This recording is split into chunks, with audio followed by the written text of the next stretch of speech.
बहुत समय पहले एक घना और हरा भरा जंगल था। उस जंगल में तरह तरह के जानवर रहते थे।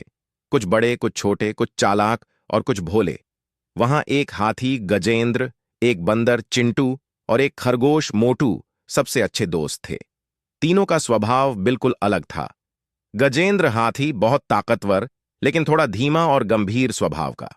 चिंटू बंदर बहुत शरारती, चालाक और हमेशा पेड़ पर झूलता रहता था। मोटू खरगोश छोटा सा लेकिन बेहद तेज दौड़ने वाला और समझदार। तीनों की दोस्ती पूरे जंगल में मशहूर थी। चाहे खाने का सवाल हो, खेलने का या किसी की मदद का, ये तीनों हमेशा साथ रहते। सुबह का जंगल एक दिन सूरज की किरणें जंगल में फैल रही थीं। पंछियों की चहचहाहट से वातावरण गूंज रहा था। गजेंद्र नदी किनारे पानी पी रहा था। चिंटू पेड़ से कूद कूद कर केले तोड़ रहा था और मोटू खरगोश ताजी घास चर रहा था। आज तो बहुत सुहाना दिन है, चिंटू ने कहा। हाँ, लेकिन क्यों ना हम आज जंगल में घूमने जाएं और नए नए जगह देखें, मोटू ने सुझाव दिया।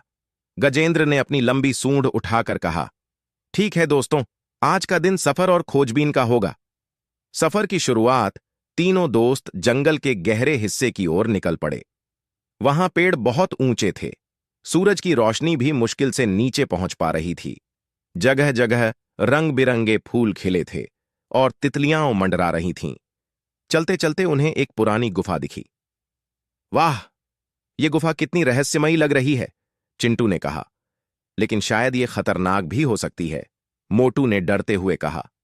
गजेंद्र ने दृढ़ आवाज में कहा, डरने की जरूरत नहीं है, मैं हूं ना, चलो देखते हैं अंदर क्या है। जैसे ही तीनों गुफा के पास पहुंचे, अचानक एक जोरदार दहाड़ सुनाई दी। पूरा जंगल कांप उठा। गुफा के अंदर से निकला जंगल का सबसे खतरनाक शेर, भयंकर। उसकी आंखें लाल चमक रही थीं और दांत बाहर निकले हुए थे।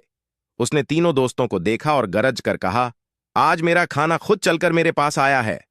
मोटू डर के मारे कांपने लगा। चिंटू ने फटाफट पेड़ पर चढ़कर कहा, गजेंद्र, अब क्या करेंगे? गजेंद्र ने शेर को देखते हुए कहा, दोस्तों, हमें मिलकर इसका सामना करना होगा। अकेला कोई कुछ नहीं कर पाएगा।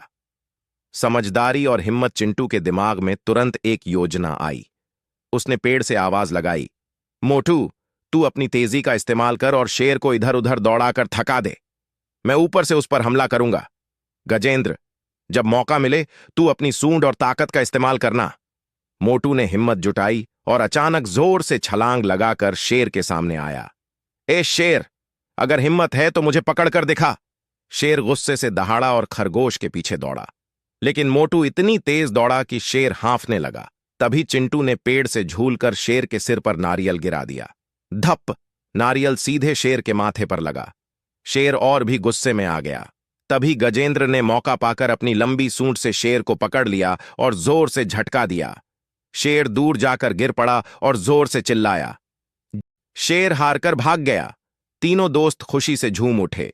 मोटू ने कहा, देखा, अगर हम सब साथ हैं तो कितना भी बड़ा दुश्मन क्यों ना हो, हमें हरा नहीं सकता। गजेंद्र मुस्कुराकर बोला, ताकत से भी ज्यादा जरूरी है समझदारी और दोस्ती। चिंटू ने हंसते हुए कहा, और शरारत को मत भूलना। उस दिन से जंगल के सारे जानवर इन तीन दोस्तों की मिसाल देने लगे। कोई कहता, देखो, हाथी जैसा ताकतवर दोस्त मिल जाए तो कोई दुश्मन कामयाब नहीं हो सकता। कोई कहता, बंदर जैसा चालाक साथी हो तो हमेशा रास्ता निकल ही जाता है। कोई कहता, खरगोश जैसा तेज और समझदार साथी हो तो मुश्किल आसान हो जाती है। कहानी का अंत। शाम को जब तीनों दोस्त वापस अपने घर पहुंचे, आसमान में चांद निकल आया था। तीनों ने एक दूसरे को गले लगाया और वादा किया कि चाहे जो भी हो, वे हमेशा साथ रहेंगे।